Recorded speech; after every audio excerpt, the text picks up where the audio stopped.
Hello, everyone. Thank you all for tuning in to the Mayor's Pre-Summit Conversation Series. My name is Rosalind Carr Stevens. I am the Market Clinical Director with AmeriHealth Caritas District of Columbia. On September 15th and 16th, Mayor Bowser will host the 4th National Maternal and Infant Health Summit. And we're excited to highlight the importance of our topic that we'll speak about in this session. This topic was really related to empowering pregnant mothers through innovative care models and technology. And what we'll present today is a year in review using the Babyscripts app. For more information about the summit and to register, please visit dcmaternalhealth.com. So I'd like to introduce my partner in the discussion today, Juan Pablo Segura, who is the president and founder of Babyscripts. Thank you so much for having me. Certainly, Juan Pablo. So let's start with identifying the problem for today. So we who live in the District of Columbia and work in the District of Columbia recognize that healthcare for persons who are pregnant is a broken system. In fact, it's a very broken system. We recognize that women, particularly women of color, have a higher rate of death related to their pregnancy. We recognize that this data follows trends across the United States of America, which unfortunately is in many ways almost as bad as other developed regions. So it's key for us to remember, if we remember nothing else today, is that 3 in 5 pregnancy-related deaths can be prevented. And I'd like to repeat that. 3 in 5, most pregnancy-related deaths can be prevented. So we understand in the District of Columbia, particularly, that access is a key issue for those who are pregnant or become pregnant in the District of Columbia. We have within the United States something called maternity care deserts. And if you think about a desert, that place of sand where there is nothing to support one, that is what we speak about in maternity care deserts.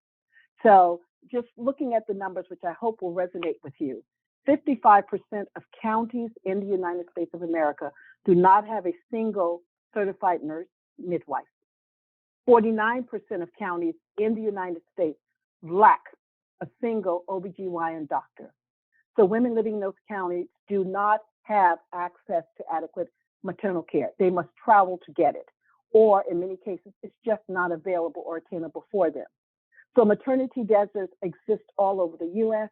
And if you were to look at the map of the United States, you would see that in the Northeast and in the District of Columbia, we are particularly within a maternity care desert, where there is either no access, low access, and in some cases, only moderate access to healthcare. There are places elsewhere in the United States where there is full access, but that does not exist for those who need it most in the District of Columbia. And the headlines speak for themselves. Whether you read the local newspapers, whether you listen to social media, however you get your information, the headlines are everywhere, which say that mortality rates, death rates, are higher for women of color. They're higher for poor women. The headlines say the district is falling behind when we look at outcomes for pregnant persons. The headlines state to us that there is no valid reason for women to die during pregnancy in the District of Columbia.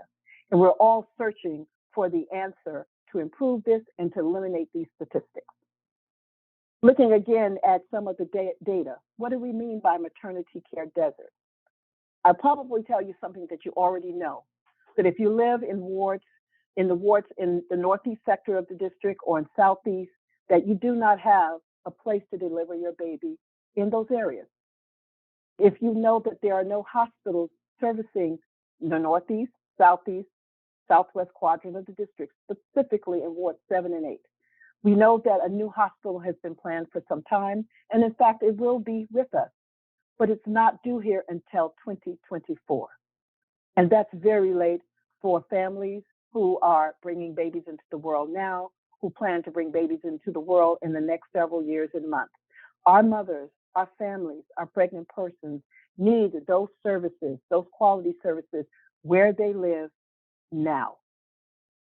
Again, if we look at the data for women of childbearing age in the District of Columbia, preterm births are higher among Black women, 74% higher. And we all know without any guesswork about it is that if the baby is born early, the outcomes, the results, the life of that child is highly impacted. We know that among women of color in the District of Columbia, the infant mortality rate, the rate of death for infants, is 7.4%. The US average is 5.7%. So clearly there's work to be done. We realize that 7.4% of women in the District of Columbia do not receive any prenatal care. And again, this is a risk both for the birthing person as well as their infant. And it's not a matter of the fact that women are uninsured, because only 3.9% of women, of birthing persons, do not have insurance. But we recognize almost 20% have inadequate prenatal care, meaning they come into care late, or they do not have access to the number of visits that we know will help them toward good outcomes for themselves and for their infants. And we know that of the individuals in the District of Columbia, 14% are below the poverty line, which means there are often other factors that will impact that pregnancy. But if they're connected to care, they're connected to the right resources, we can address positioning that mother for the ability to provide for her infant when that infant enters this world. Again, the pandemic, no surprise to anyone that COVID has vastly impacted that information for pregnant persons. I think there's probably no one listening to this call or hearing this call knows that COVID has impacted healthcare in general. But if we look at pregnant persons and persons who have just delivered their babies, there's a significant increase around mental health during the pandemic.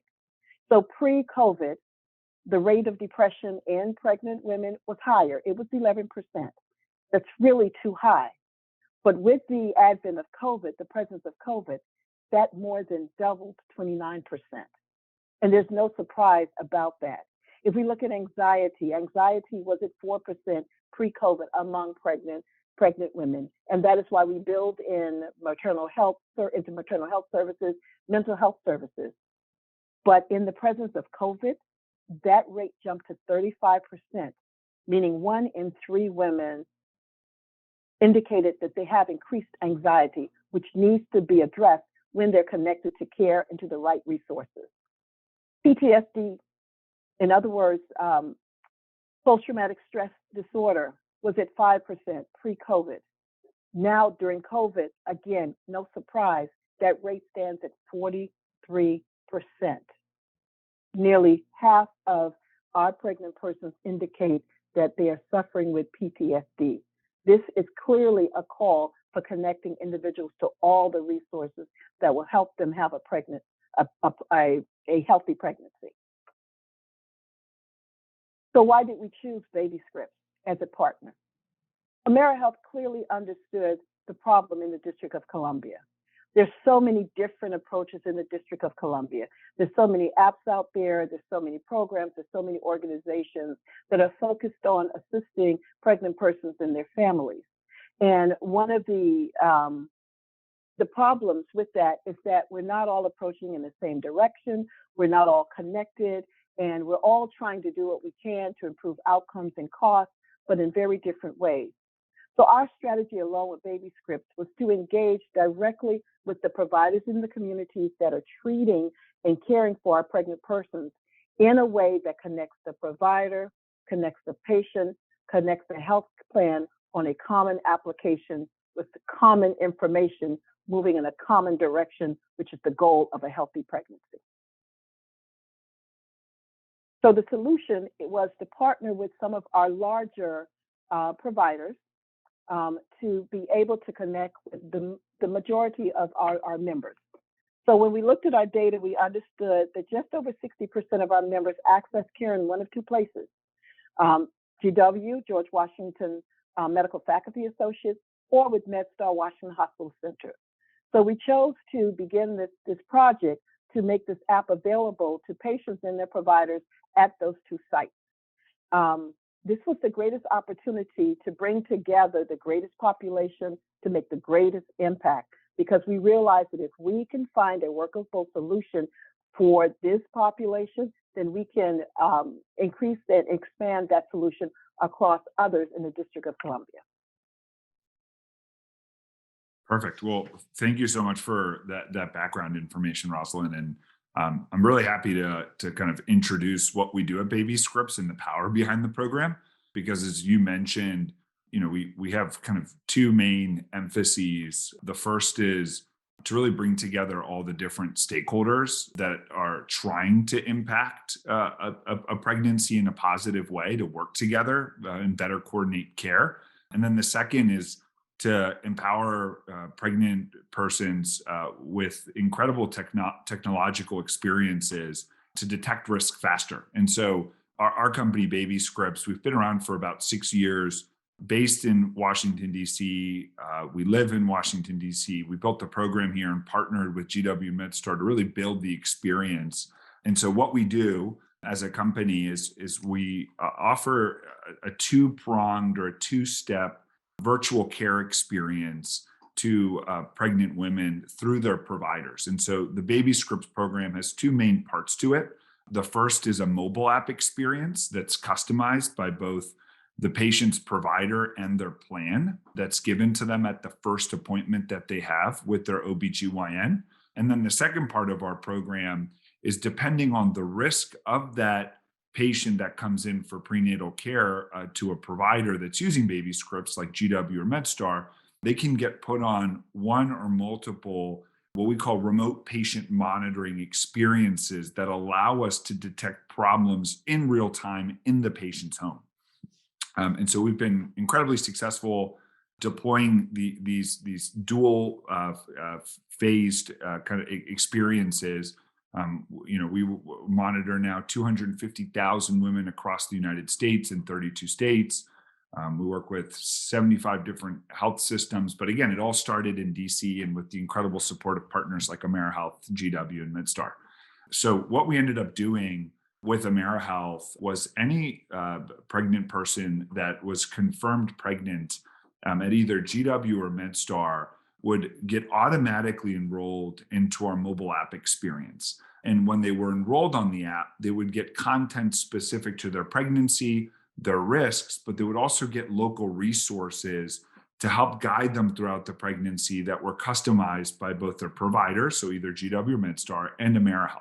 So the first piece of the partnership was really focused around empowering our pregnant persons in our community with better information, more precise engagement and content. The second part of the partnership that, again, was deployed through these large providers in the district was to not just give them content or engagement through the app, but if they were high risk, they would get access to our remote patient monitoring experience. So a part of the Babyscripts experience in DC is, if you are of high risk or you also want to have additional monitoring, you can get access to what we call the Babyscripts kit that has internet connected medical devices inside that allows us to monitor a mom's health in between appointments. And if anything is wrong, we alert the pregnant person's provider in real time for an intervention. And thanks to the sponsorship of AmeriHealth, all of this is completely free for the member and for the patient. And that's very much by design and core to our philosophy around health equity. And so, we embarked on this partnership in late 2019.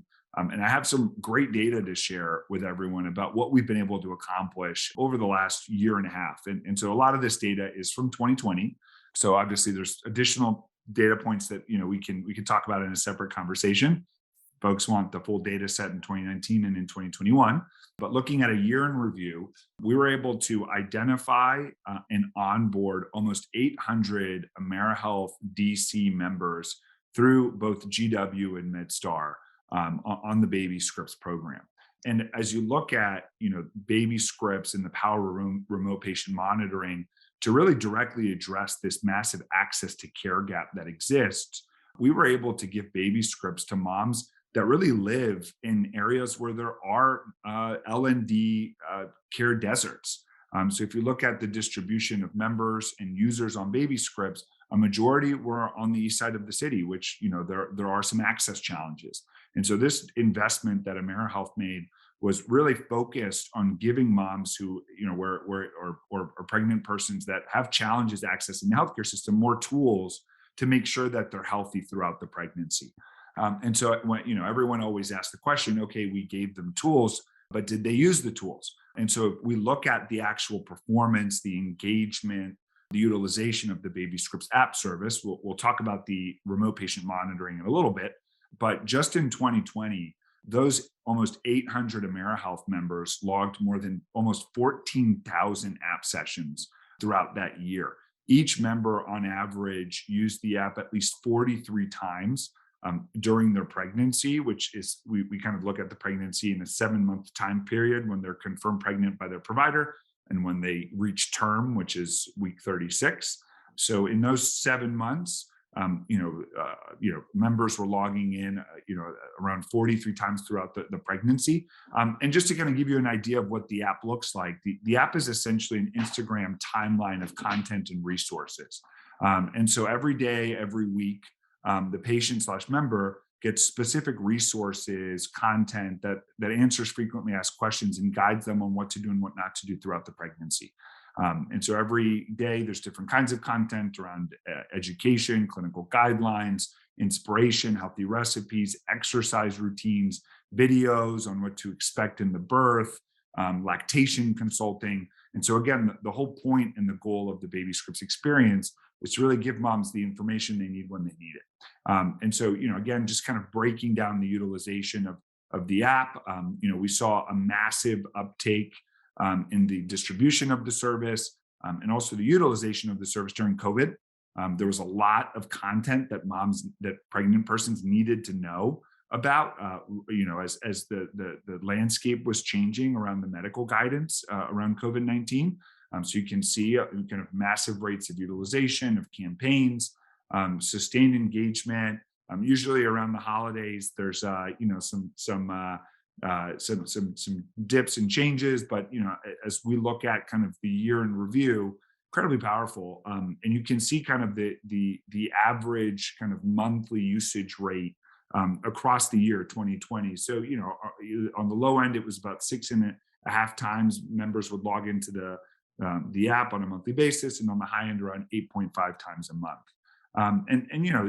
What these pregnant patients and pregnant persons were looking at really varied. There was a big focus on breastfeeding, obviously, stages of labor, learning more about what to expect in labor, but also a lot of it tied to what we do on the remote patient monitoring side, which we'll talk about in a second. And really to highlight the efficacy and the ability to really engage members around really important initiatives. I'd like to hand it back to Rosalind to talk just a little bit about what we did in Safe Sleep. Sure. Thank you, Juan Pablo. So along with the focus on access to care for pregnant persons, we've recognized across several district agencies and key stakeholders that safe sleep is a concern in the District of Columbia.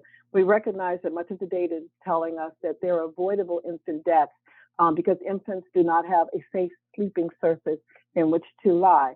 And so Babyscripts, once AmeriHealth approached them, readily jumped on the opportunity to customize a platform that's already working to provide safe sleep education.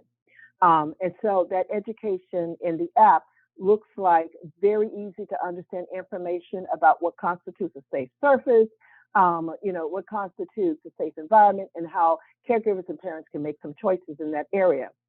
Babyscripts very quickly created and distributed a consumer email campaign, which was designed, again, to send out via email this information. Now, I want you to understand that typical email campaigns, we all get emails from a number of sources. The open rate, the rate in which individuals actually open an email and read it, is around 8%. These are national averages. Once Babyscripts customized this email and distributed this email campaign, we found that our actual pregnant persons had just over a 50% open rate, which means the nearly 500 individuals that we sent this information out to actually read this information, had an opportunity to understand this information, and perhaps make some different decisions that will increase the safety of their infants. Yeah, and I think that's critical is that ability to leverage a very trusted channel, which is the provider-patient relationship, and obviously have stakeholders like AmeriHealth, Caritas DC really jump in and be able to take advantage of that kind of information highway to really relay really important information like safe sleep. And this was data just for MedStar. We kind of did a highlight of that kind of content. So, obviously, as we look at other providers and other initiatives, there's some incredible amounts of engagement, which is really exciting. And then kind of the last thing that we do on just our app experience when we partner with a plan and a provider is we don't just share information, guidelines, content, is we also ask questions in the app around health risks and social determinants. And so as we get more information about the membership through the app experience, a lot of what we're focused on is communicating elevated levels of risk back to stakeholders that can really do something about those risks. So it can be a provider team if it's a clinical problem, but it can also be a health insurance or a health plan's care management team. As we look at, for example, social determinants around homelessness, financial issues, travel concerns, or clinical risks around preterm birth rates. There are so many issues that, if caught early and really worked on early, can really lead to better outcomes. And so that identification, the data sharing, and then the follow-up is what ultimately creates better outcomes. And this is just one case study of how we were able to get data from the provider enrollment and the identification back to AmeriHealth's care management team around maternal mental health and a series of social determinants, comorbidities that we were able to obviously, in some cases, provider teams are stretched too thin and they need help. And in this case study, with this maternal mental health challenge, we were able to share that with a plan. The AmeriHealth team was able to then follow up with the member and appropriately kind of do an intervention. There's been some great kind of success as we've looked at, it's not just case studies. We've done HEDIS reviews or quality measure reviews across the board. And you can see pretty massive improvements, whether it's STD screening, contraception care consultation, or transitions of care, and making sure that members have, a pediatrician to go to after the delivery. We're really proud of the work that we've done. And again, this is 2020 HEDIS data that we're going to share, as we continue to work together. So that's the first piece around just engagement that we've partnered with AmeriHealth Caritas DC.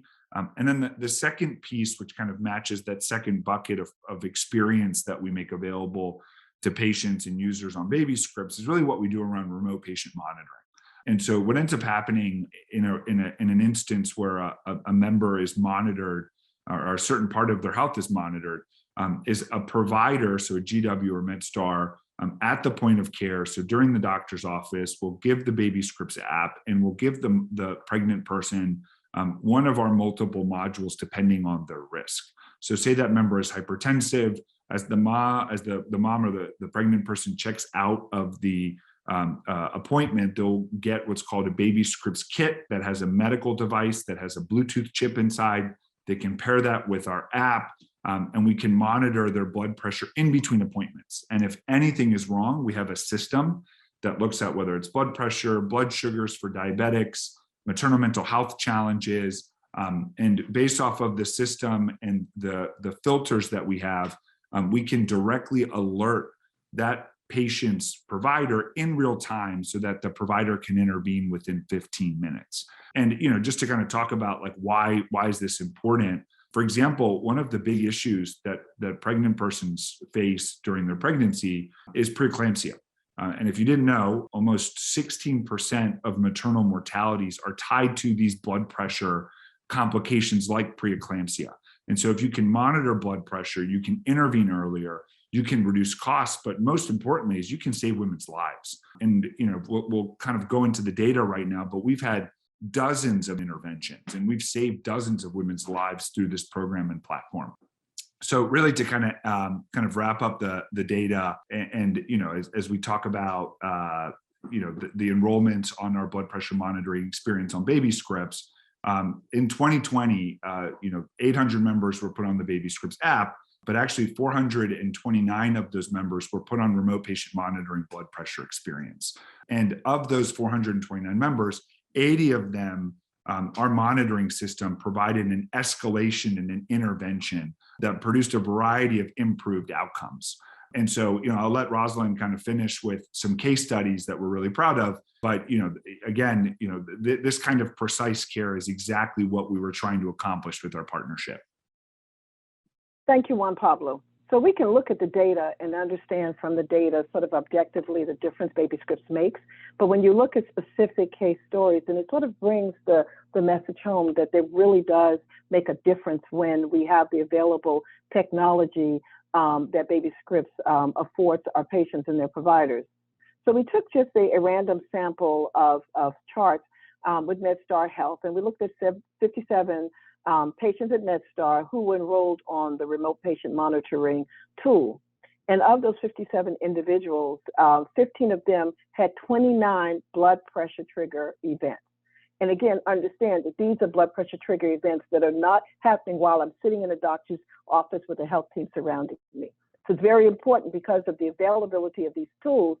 A provider was alerted to something that might have gone unnoticed and might have had much more serious consequences down the line. Of those 15 of those triggers, we had several that were critical, which meant it needed intervention right away, as Juan Pablo espoused earlier, and those that were elevated, which meant they needed to be addressed at the next visit. So to bring this home just a little further, I'd like to present a couple of case studies, just very high level, very brief. The first one looks at a 28-year-old pregnant person, again, who was pregnant in this year, 2021, with all of that's going on with the pandemic and healthcare. And so this individual, through the app and the remote patient monitoring, had several elevated blood pressure events. They came in with a history of elevated blood pressure, so we already knew they were at risk. The RPM picked up an elevated issue, which alerted the midwife, who, after evaluating it, transferred the individual to a higher level of care just to get a handle on the blood pressure before it became something much more adverse.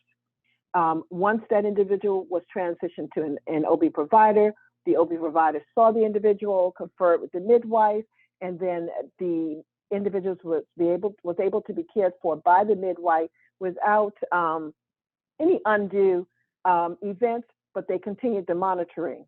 And then further on, there were adjustments in their blood pressure management, again, based on the information provided by the RPM, which would not have been available otherwise. And the individual ultimately delivered a healthy infant without a NICU stay, okay, without any of those things that could have been an outcome if we did not detect those issues early on. Another case study is another young pregnant person, age 22, again, who was pregnant in this year and was due to deliver early in 2021. And so that individual had an elevated blood pressure event that was picked up by their midwife. The midwife, based on what he or she was able to see during the reading, was able to instruct that individual to go immediately to the labor and delivery to be evaluated. Oftentimes in the community, particularly in the pandemic, where there's a decision whether or not to venture out or rather to stay at home, we often need these additional data points, this additional conversation to help with the correct medical decision making by our patients, by our pregnant persons. Based on that intervention, the pregnant person was able to go into L&D. It was determined they needed to deliver somewhat early. The baby did not have to go to the NICU. We had a healthy infant. We had a mom that delivered without some of the complications that could have happened if there were a delay in that type of care.